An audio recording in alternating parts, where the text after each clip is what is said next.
Pemirsa, kita sampai di penghujung acara. Sekarang kita mau mendengar Jenderal Purnawirawan Andrew. Kalau begitu, Pak Setapi dulu.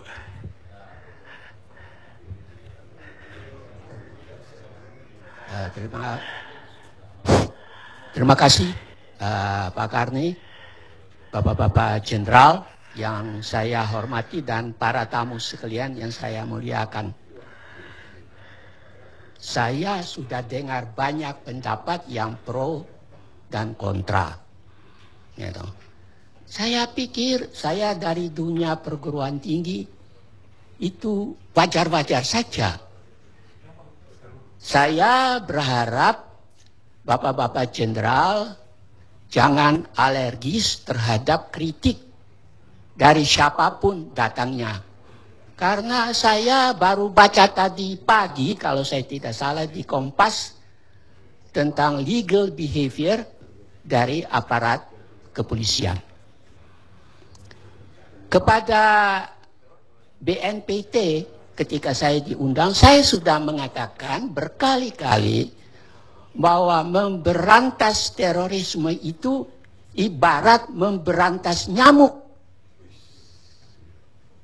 Coba saya baca semua keterangan-keterangan dari Timur Tengah, Eropa, Amerika, itu seperti nyamuk. Bunuh satu muncul lagi. Nah, saya tidak akan membuat kesimpulan apakah itu karena keadaan ekonomi, itu biar aja diserahkan kepada para pakarnya. Tapi ini jelas kata ungkapan kolonial, zoveel hoofden, zoveel zinnen. Banyak kepala, banyak pendapat. Nah, ini juga saya pikir harus diperhatikan. Tapi di BNPT saya sudah bilang bahwa aparat, saya tidak bilang polisi, sebab saya masih punya kesan dalam masyarakat yang sakit, masyarakat yang amburadul seperti sekarang ini, atau dalam masyarakat seperti ikan busuk. Bau busuk itu di mana, Pak Karni? Bukan di ekor, di kepala. Jadi yang harus memperbaiki keadaan ini dan kita harus sorot pertama-tama ialah presiden kita. Kenapa takut untuk mengatakan itu? Saya kan tidak bermusuhan dengan Pak SBY. Tapi kenapa Pak SBY juga membiarkan polisi saja? Kalau zaman Pak Harto, kalau saya tidak salah, itu semua aparat dikumpulkan supaya jadi satu kekuatan yang kuat. Kalau mengharap saja intelijen polisi kan kedodoran, kan ada BIN. Nah, ini ada mantan kepala BIN ada di sini. Kan ada dari Angkatan Laut, Angkatan Udara, dari Kopassus, semua aparat itu punya intelijen. Kenapa tidak digabungkan? Amerika sendiri membuat kesalahan setelah peristiwa 11 September baru semua itu dikumpulkan. Jadi dengan perkataan lain, kalau kita mau memberantas terorisme, supaya kita belajar juga dari konflik di daerah di waktu yang lalu di mana aparat juga terlibat. Saya tahu itu. Dan saya tidak perlu minta bapak-bapak bantah saya dalam hal itu. Ya. Sekarang ini kita mau cari kambing hitam itu di mana? Kambing hitam itu di mana-mana saja. Ya. Tadi terus terang ketika saya baca Kompas, saya juga kaget sekali. Ternyata para koruptor itu tidak hanya di aparat penegak hukum, di mana-mana hampir semua ada. Pak Karni bisa baca lalu Pak Karni tarik kesimpulan sendiri. Menjadi tentara, menjadi polisi, itu kalau di zaman kolonial dibilang itu risiko van het bedrijf. Artinya apa? Mati itu harus diterima. Ya toh. Kalau jenderal udah mau mati cuma hanya kopral, wah itu susah itu menurut hemat saya itu. Semua punya risiko kalau masuk polisi atau tentara. Jadi saya mau menyampaikan mumpung ada kepala Bareskrim sini mungkin besok dipanggil oleh Jenderal Sudi Silalahi ditanya itu saya tapi omong apa, tolong Bapak sampaikan saja.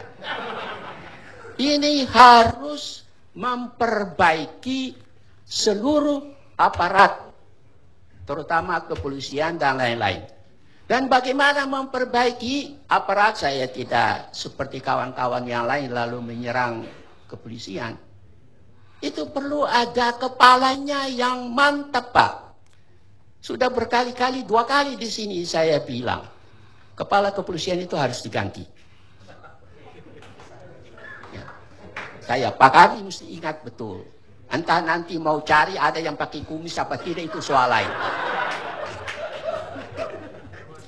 Jadi, saya mau mengatakan, ya, kalau aparat kepolisian ini dibenahi dengan baik, menjadi kuat, barangkali pertemuan seperti ini barangkali tidak perlu. Tapi kalau kepalanya seperti itu mencela-mencela, ya apa?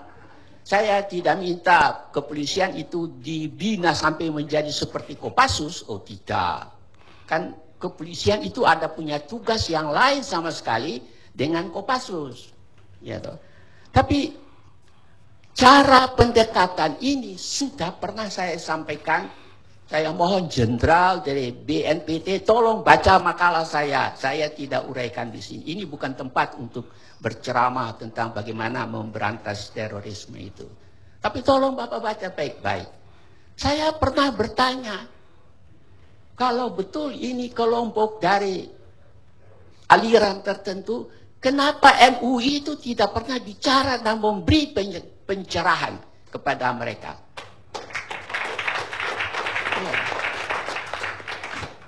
Saya pernah bicara di Serang atau Banten.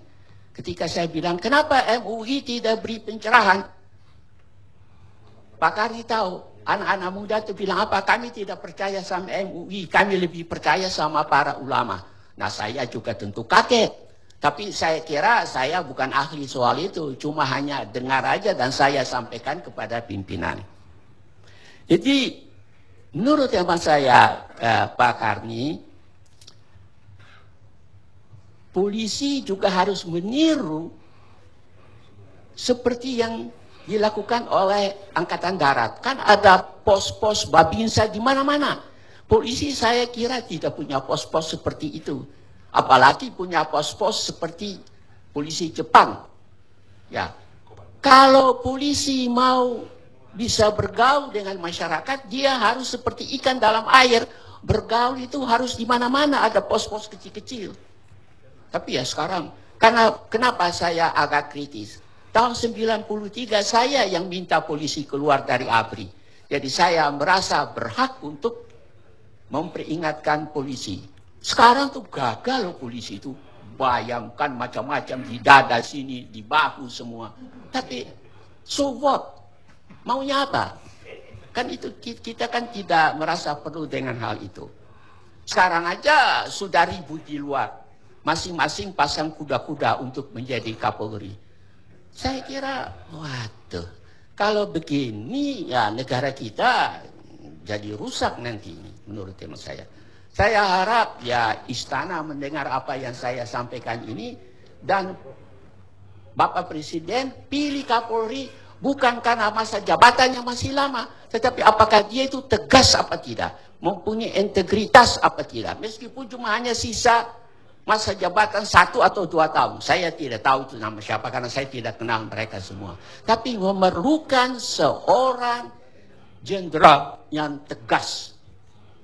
Nah ini yang paling penting. Bukan saja tegas Pak Gani, tapi punya integritas. Dan saya harap itu juga di DPR. Karena DPR itu juga legislatif mispaksel. Bikin undang-undang, tidak apa-apa. Sudah digugat di Mahkamah Konstitusi. Ya begitulah saya pikir. Nah jadi saya mau sampaikan ya bahwa dengan demikian mengenai masalah teror ini kita tidak mempersoalkan apa itu standard operating procedure, tapi jelas menurut hemat saya kalau saya mempelajari bahan bacaan dari pemberantasan korupsi, pemberantasan teror di seluruh dunia itu kata para ahli seperti ibarat memberantas nyamuk. Dikira sudah tidak ada, tiba-tiba muncul lagi. Nah, ini yang perlu diperhatikan terutama oleh jenderal dari BNPT gitu ya. Bahwa nanti ini mau digabung apa itu presiden mau macam. Ini kan kita punya presiden pinter, punya gelar doktor dari IPB, tapi kok makanan kurang. Nah, ini yang saya tidak mengerti. Ini juga dulu presiden ini juga kepala staf. Ya, toh pintar, tapi kok seperti pusing menghadapi pemilu 2014 ini. So, vote, ada apa ini sebetulnya? Orang bertanya-tanya. Gitu. Sebetulnya yang jawab ini itu harus ada tadi itu tokoh Demokrat di sana itu macam-macam dari PKS dan semuanya. Nah, itulah Pak Karni. Saya berharap dengan ini kita tidak lagi ribut tembak sana tembak sini. Tapi kalau kita betul-betul mau memperbaiki, siapa yang mau memperbaiki? Saya kira DPR sudah sibuk dengan pemilihan. Saya titip pesan melalui Bapak Bareskrim supaya menyampaikan kepada Presiden. Pilihlah orang yang betul-betul berani dan mempunyai integritas.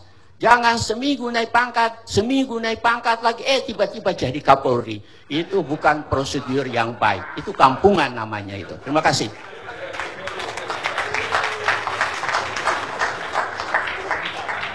Sekarang giliran Jenderal Endro Priyono. Pak Karni yang saya hormati. Saya terkejut karena diminta pulang ke Jakarta, padahal saya baru saja mendarat di Manado untuk menjadi narasumber, salah satu dari narasumber. Karena penghargaan saya kepada Pak Karni dan juga ya, karena saya tahu pemimpin bangsa kita ini sekarang bukan hanya eksekutif, dalam konteks ini polisi yang sedang bekerja keras menghadapi AGHT, ancaman gangguan hambatan dihadapi bangsa kita ini. Legislatifnya juga, nih, Pak Fahri ada, Depasek, Abi, Abu Bakar, kumpul di sini. Kemudian, jadi eksekutif, legislatif, dan civil society. Itu yang menjadi sekarang ini pemimpin de facto dari rakyat dan bangsa kita dari alam demokrasi ini. Semuanya kumpul di sini, yang mimpin Pak Karni. Pak Karni membawa semua yang kita bicarain di sini ini ke publik dan terbentuklah opini publik. Rakyat kita ini kita tahu sangat heterogen dalam berbagai hal, termasuk edukasinya. Sehingga daya atau kemampuan mereka mencerna beberapa di antaranya, daya analisanya masih jauh dari yang kita harapkan.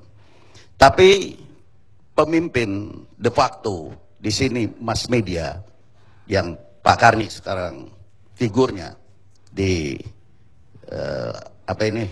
ILC ini,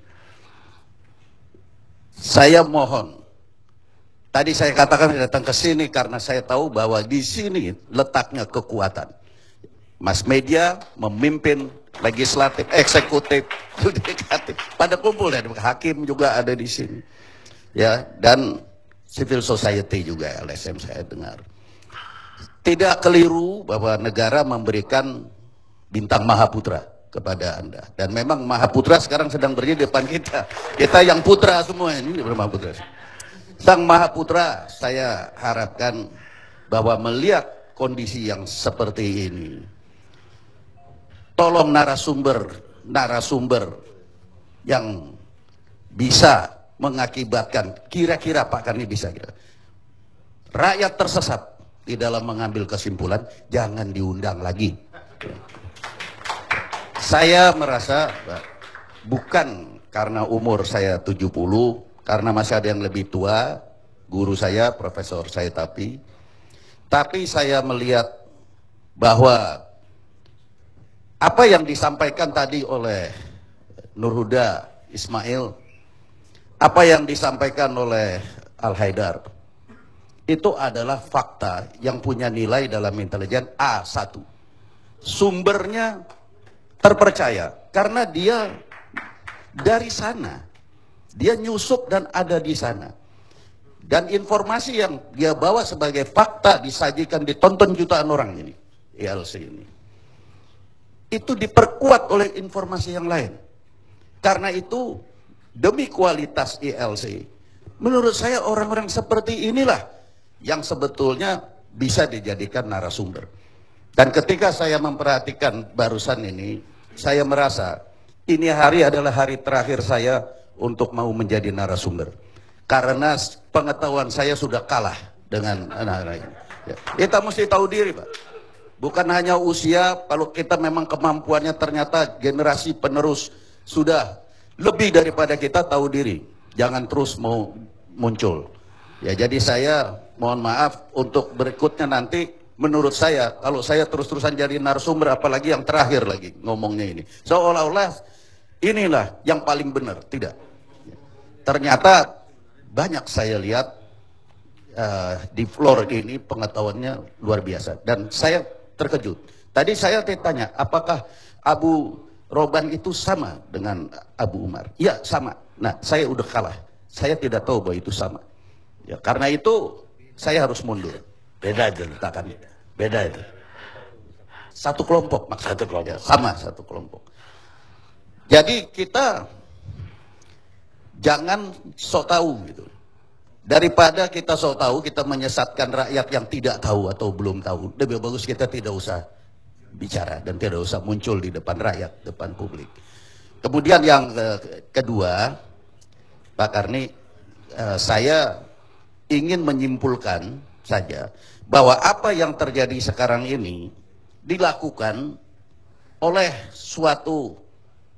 pelaku yang sifatnya clandestin, bawah tanah, ilegal, rahasia, penuh misteri, itu clandestin.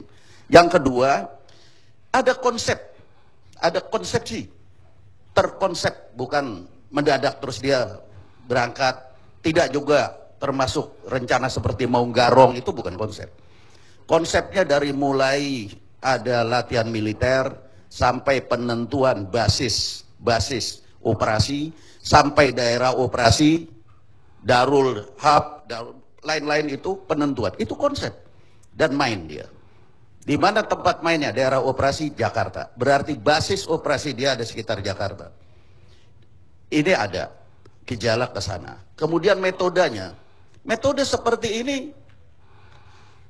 semakin lama semakin kelihatan bahwa ini dibuat atau terencana oleh suatu organisasi, apapun dia bentuknya.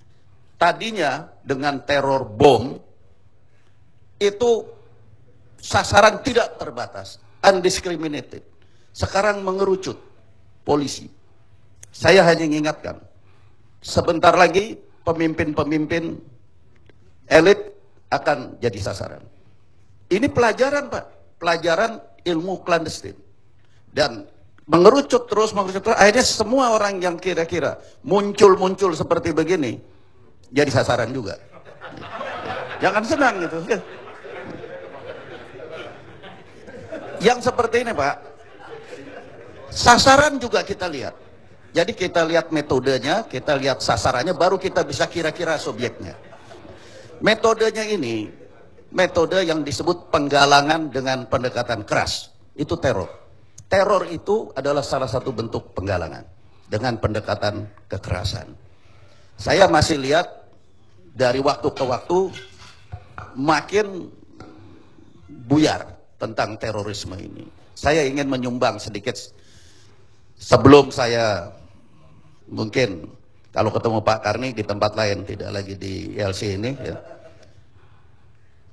Siapapun orangnya, pelakunya, apabila objeknya adalah orang yang tidak tahu apa-apa, orang yang tidak bersalah, itu teror. Jadi secara objektif kita lihat dalam konteks objek. Karena itu ini terorisme, ini teror. Jadi jangan terus disabit, oh ini tidak mungkin teror semena-mena, tidak. Maaf, ini teror. Dan kemudian saya lihat siapa yang bisa dipakai di sini, terutama untuk senjatanya Pak Karni dan senjata alat-alat negara dalam deradikalisasi. Ya tadi itu, 2 orang, Nurul Huda dan Ahmad Haidar dan Yakub. 3 orang ini pakai. Forum ini akan menjadi lebih berbobot kalau 3 orang itu yang berdiskusi. Karena di antara bertiga itu masih ada juga ketidaksamaan dalam persepsi. Saya kasih contoh salah satu.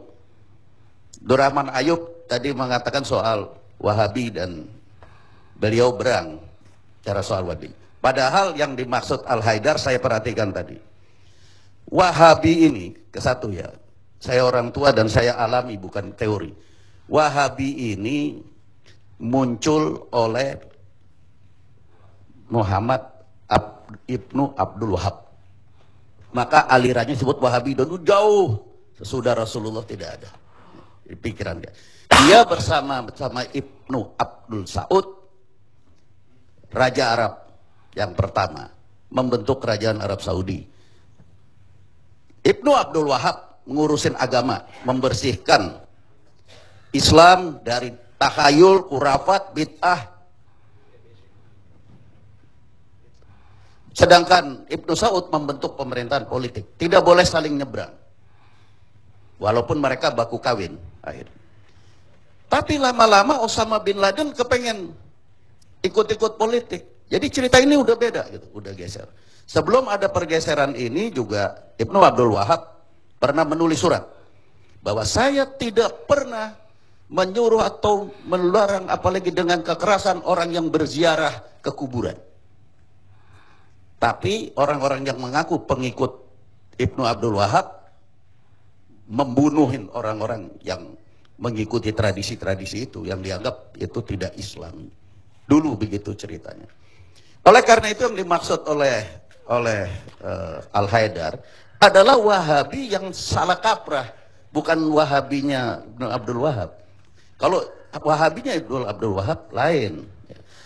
Sudah dibantah itu. Dan Wahabi yang kontemporer yang diimpor inilah yang dipakai panji-panji dikebar-kebarkan oleh sementara ormas-ormas yang menyukai kekerasan. Ini yang ekstrim, yang dalam istilah akademik fundamentalis. Ini tanah dari terorisme. Tanah yang menyuburkan akar terorisme. Akarnya itu ideologi. Di atas akar itu tumbuh batang pohon, itu organisasi. Dan betul tadi, teroris itu cuma daun-daun. Dia ditembaki, dia tetap, Pak saya tapi bilang sepertinya, kalau saya bilang seperti daun. Patah tumbuh, hilang, berganti terus.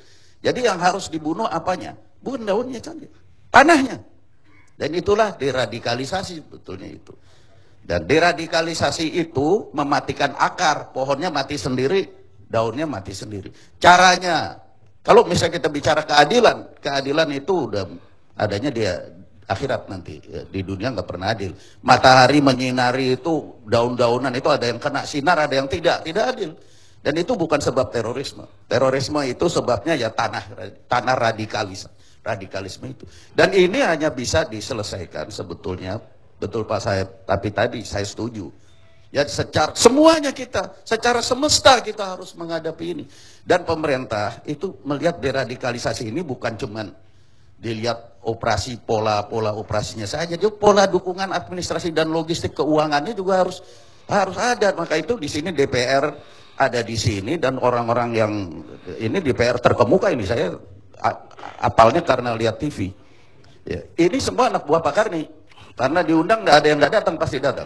Ya, tinggal Pak Karni kasih tahu ini Pak, ini masalah kita bersama ini. Tidak bisa cuma dikasih polisi banyak kerjaan, BNPT juga banyak urusannya. Mereka hanya bisa melaksanakan operasinya. Tapi dukungannya itu harus ada dan harus nasional. Coba Ali Imron, Pak Karni, ini bisa dipakai. Jangan lupa ya, kita menahan teroris itu bukan untuk dihukum loh sebetulnya, untuk dipakai. Karena itu kan orang sesat itu. Dia bukan penjahat loh. Dia nggak nyolong, dia nggak ngerampok, nggak memperkosa istri orang, nggak. Dia itu karena keyakinan yang keliru. Sekarang dia sadar, pakai dong dia. Kenapa mesti di Nusa Kambangan?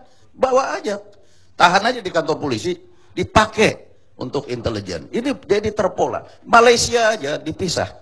Antara maling ayam, garong, sama ini teroris. Beda-beda tempatnya, bukan disamakan kita. Kalau kita disamakan, masih baru wacana untuk dipisahkan. Akibatnya teroris-teroris itu jadi imam. Itu maling ayam semua jadi makmumnya, ntar jadi teroris semua itu. Ini yang mesti kita perhatikan. Sedikit lagi tambahan khusus Pak Abdurrahman Ayub. Saya masih ketua alumni Muhammadiyah. Muhammadiyah bukan Wahabi. Ya, terima kasih. Wassalamualaikum warahmatullahi wabarakatuh. Baik, terima kasih. Azam katanya ada bawa fakta apa? Kasih Pak. Ya, jadi Pak Karni, karena tadi ada judul jelas polisi diteror, ini juga terjadi di Mojokerto. Kebetulan klien saya juga yang ditembak, yang bukan polisi. Awalnya dia mendatangi sebuah rumah, setelah dia mendatangi sebuah rumah, ditanya apakah Anda Fadli? Fadli itu polisi yang menempati rumah itu. Sebelumnya diganti oleh Fahmi. Fahmi ini baru datang dari Bali, dia sebagai satpam. Nah, setelah dia bilang jam setengah 4 subuh dia mengatakan, saya bukan Fadli, saya adalah Fahmi. Ah, kamu bohong. Langsung ditempelkan tuh senjata ke lengannya, tembus ke dadanya. Pang! Dan orangnya cepat, rambutnya cepat. Nah, informasinya berkembang setelah saya tanya, siapa itu Fadli? Saya kan baru datang juga dari Surabaya dan Mojokerto. Ternyata Fadli ini juga sebagai polisi yang katanya backing kejahatan. Nah, ini yang menjadi saya sedih, Pak. Saya mencoba untuk ngadep ke Kapolda, tapi Kapolda Surabaya lagi ke Jember. Begitupun Dir Umum juga ke Jember dan Kadif Humas juga ke Jember.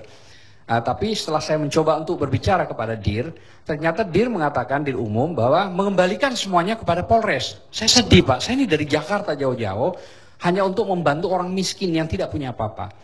Nah, tujuan saya mohon secepatnya. Tapi nggak ada hubungannya teror dong? Ya tentu itu termasuk teror, Pak. Baik. Itu termasuk teror. Terima kasih. Sedikit soal ini. Jadi begini Pak, dalam pengumpulan fakta ada core dari informasi itu, ada yang goncengan-goncengan. Jadi supaya kita jangan keliru dalam analisa dan menyimpulkan. Jadi ada misalnya kita dapat satu kasus polisi tertembak, kebetulan ini bukan teroris yang nembak. Ya, itu harus keluar itu Pak dari analisa, karena kita menganalisa fakta-fakta yang relevan, yang saling terkait begitu ya. Ini saya ingatkan supaya kita jangan terus nanti ada sementara orang yang narasumber yang bicara, terutama LSM yang mau menyudutkan polisi, menyudutkan negara, itu bisa jadi tersesat. Masyarakat ini opininya bisa tersesat. Saya ada satu, sebelum saya mohon izin, begini Pak, kita melihat bahwa semua yang terjadi di negeri kita ini adalah dampak dari luar negeri. Tadi sudah dibahas, saya senang. Sebentar lagi kita akan menghadapi satu tantangan berat, di mana umat Islam, Sunni dan Syiah akan beradu. Ini kiamat Pak, hati-hati. Ini saya ingatkan dan saya lihat gejala-gejala itu terlalu berat. Dan ini saya kira yang bisa mencegah ini Pak Karni. Ya, supaya opini masyarakat itu dan terbuka, hati-hati. Hati-hati. Nanti pulang mereka jihadis-jihadis yang tadi dinyatakan dari Syria ke sini, bawa oleh-oleh Pak. Dan oleh-olehnya hanya permusuhan. Terima kasih. Baik, Pak Tarman ada yang mau ditambahkan? Terima kasih Pak Kani dan terima kasih semuanya. Saya kira masalah terorisme ini adalah masalah yang sangat serius. Karena kalau kita salah menangani dan mereka terus melakukan penyerangan terhadap target-target akan berdampak terhadap kelangsungan berbangsa dan bernegara. Oleh karenanya kita harus menanganinya dengan bijak. Dari aspek penegakan hukum ini sudah diambil oleh Polri. Karena penanganan terorisme bukan hanya penegakan hukum saja. Kalau kita dulu bisa mengatasi dan menangkap para pelaku setelah melakukan tindakan teror, mengebom, kita dianggap luar biasa. Tetapi saat ini sebetulnya Polri sangat luar biasa, karena kita bisa menangkap mereka sebelum mereka melakukan pengeboman. Saya tidak akan pernah menggunakan senjata kalau memang orang itu tidak bersenjata. Dan kalau memang sudah orang membawa bom dan itu sudah membahayakan, pasti itu akan dihadapi dengan senjata. Saya kira itu kondisi yang sudah sesuai dengan SOP kita. Tetapi penegakan hukum ini tidak menyelesaikan masalah terorisme. Dan tadi sudah dibahas masukan-masukan yang sudah sangat luar biasa. Saya kira mungkin seluruh stakeholder yang ada untuk mengambil langkah-langkah yang belum dilakukan oleh Polri. Dari aspek penegakan hukum, tapi dari aspek deradikalisasi sampai dengan penanganan pasca orang ini menjalani hukuman, dan itulah yang harus kita dekati bersama. Dan saya juga sering ketemu sama teman-temannya beliau, 70 lulusan Afgan, 72 orang yang terus kita masih lakukan diskusi untuk kita ketemu, untuk bersama-sama merumuskan, mengingatkan kepada teman-temannya untuk melakukan perjuangan mencapai tujuannya tidak dengan cara-cara kekerasan, tidak dengan cara-cara menggunakan senjata, dan tidak dengan cara-cara menggunakan bom. Dan itulah mungkin yang ke depan, kebersamaan antara seluruh stakeholder ini untuk menangani terorisme di Indonesia, sehingga kita bisa mendapatkan suatu cara bertindak yang tepat dalam menanganinya dengan baik. Terima kasih, Pak. Baik, saya mau menutup acara ini dengan kata-kata yang sangat berarti. Pahlawan saya adalah mereka yang mengambil risiko mempertaruhkan nyawanya untuk kita lebih baik dan untuk dunia kita agar lebih baik. Mereka diantaranya adalah polisi, pemadam kebakaran, dan angkatan bersenjata di negara ini. Sidney Sheldon, novelis yang dapat Academy Award. Tapi saya akan menutup dengan Quran.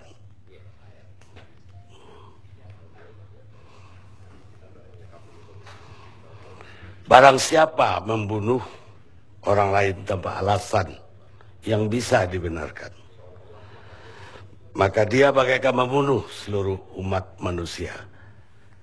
Surat Al-Maidah ayat 32. Kita ketemu LC yang akan datang.